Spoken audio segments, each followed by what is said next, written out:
Asianet ಸುವರ್ಣ news break ಮಾಡಿದ ಪ್ರತಿಯೊಂದು ಅಂಶವನ್ನು ಸತ್ಯ ಅಂತ ಸುಜಾತ ಒಪ್ಪಿಕೊಂಡರು. ನಮ್ಮ ಡೆಸ್ಕಿಗೆ ಹೇಳ್ತೀನಿ, ಸುಜಾತ ಭಟ್ ಅಂತ ಹಾಕಬೇಡಿ, she is not Bhat. Sujata Upadhyaya ಅಂತ ಬೇಕಿದ್ರೆ ಹಾಕಬಹುದು. ಅನಿಲ್ ಭಟ್ ಅನ್ನುವ ಒಬ್ಬ ವ್ಯಕ್ತಿ ಕೂಡ ಫಿಕ್ಟಿಷಿಯಸ್. ಅನಿಲ್ ಭಟ್ ಅನ್ನುವ ವ್ಯಕ್ತಿಯನ್ನ ಸುಜಾತ ಮದುವೆ ಆಗಿದ್ರು ಅನ್ನೋದು ಕೂಡ ಕಥೆ. ಅದು ಆ ದಂಪತಿಗೆ ಅನನ್ಯ ಭಟ್ ಅನ್ನುವ ಮಗಳು ಹುಟ್ಟಿದ್ದಳು ಅನ್ನೋದು ಆನಂತರದ ಕಥೆ. ಇವತ್ತು ಬೆಳಗ್ಗೆ ಏಷ್ಯಾನೆಟ್ ಸುವರ್ಣ ನ್ಯೂಸ್ ಸುದ್ದಿ ಹೇಳ್ತು, ಈ ಅಷ್ಟು ಕಥೆಯ ಕಥಾಕಾರ, ಕಥೆ, ಚಿತ್ರಕಥೆ, ನಿರ್ದೇಶನ ಗಿರೀಶ್ ಮಟ್ಟಣ್ಣವರದು ಅಂತ. ಆ ಮಾತನ್ನ ಸ್ವತಃ ಸುಜಾತ ಕನ್ಫರ್ಮ್ ಮಾಡ್ತಾ ಇದ್ದಾರೆ. ಹೌದು, ಗಿರೀಶ್ ಮಟ್ಟಣ್ಣವರು ನನಗೆ ಈ ಕಥೆ ಹೇಳಿ ಜನರ ಎದುರು ಹೇಳಿಸಿದ್ದು. ಜಯನ್ ಟಿ, ಧರ್ಮಸ್ಥಳ ವಿರೋಧಿ ಗ್ಯಾಂಗ್ನ ಮತ್ತೊಬ್ಬ ಸಕ್ರಿಯ ಸದಸ್ಯ. ಜಯನ್ ಟಿ ಮತ್ತು ಗಿರೀಶ್ ಮಟ್ಟಣ್ಣವರ್ ಇಬ್ಬರೂ ಸೇರಿ ಈ ಕಥೆ ಹೆಣೆದು ನನ್ನ ಬಾಯಲ್ಲಿ ಹೇಳಿಸಿದ್ರು.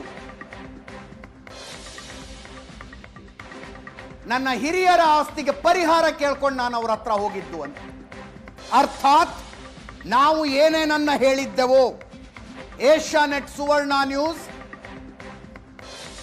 ತನಿಖೆ ಮಾಡಿ ಏನೇನನ್ನ ಹೇಳ್ತೋ ಎಲ್ಲವನ್ನೂ ಸತ್ಯ ಅಂತ ಸುಜಾತ ಒಪ್ಪಿಕೊಂಡಿದ್ದಾರೆ.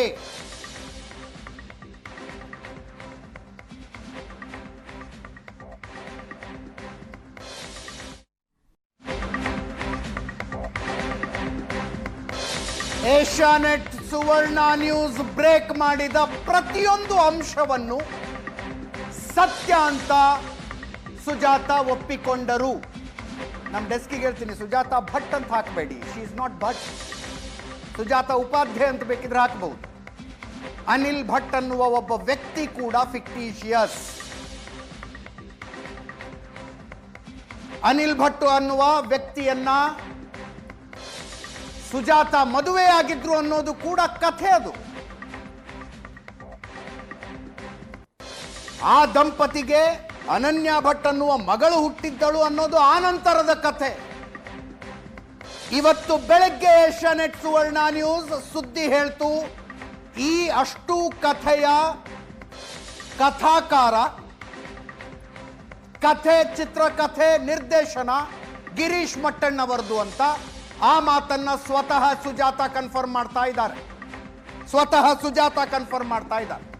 ಹೌದು, ಗಿರೀಶ್ ಮಟ್ಟಣ್ಣವರು ನನಗೆ ಈ ಕಥೆ ಹೇಳಿ ಜನರ ಎದುರು ಹೇಳಿಸಿದ್ದು. ಜಯನ್ ಟಿ, ಧರ್ಮಸ್ಥಳ ವಿರೋಧಿ ಗ್ಯಾಂಗ್ನ ಮತ್ತೊಬ್ಬ ಸಕ್ರಿಯ ಸದಸ್ಯ. ಜಯನ್ ಟಿ ಮತ್ತು ಗಿರೀಶ್ ಮಟ್ಟಣ್ಣವರ್ ಇಬ್ಬರೂ ಸೇರಿ ಈ ಕಥೆ ಹೆಣೆದು ನನ್ನ ಬಾಯಲ್ಲಿ ಹೇಳಿಸಿದ್ರು. ನನ್ನ ಹಿರಿಯರ ಆಸ್ತಿಗೆ ಪರಿಹಾರ ಕೇಳ್ಕೊಂಡು ನಾನು ಅವ್ರ ಹತ್ರ ಹೋಗಿದ್ದು ಅಂತ.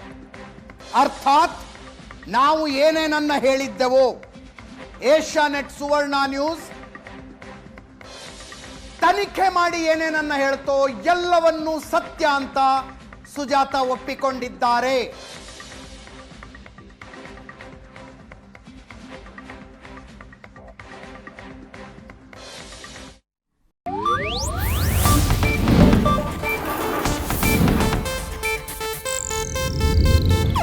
ಇದು ಏಷ್ಯಾನೆಟ್ ನ್ಯೂಸ್ ನೆಟ್ವರ್ಕ್ ಪ್ರಸ್ತುತಿ.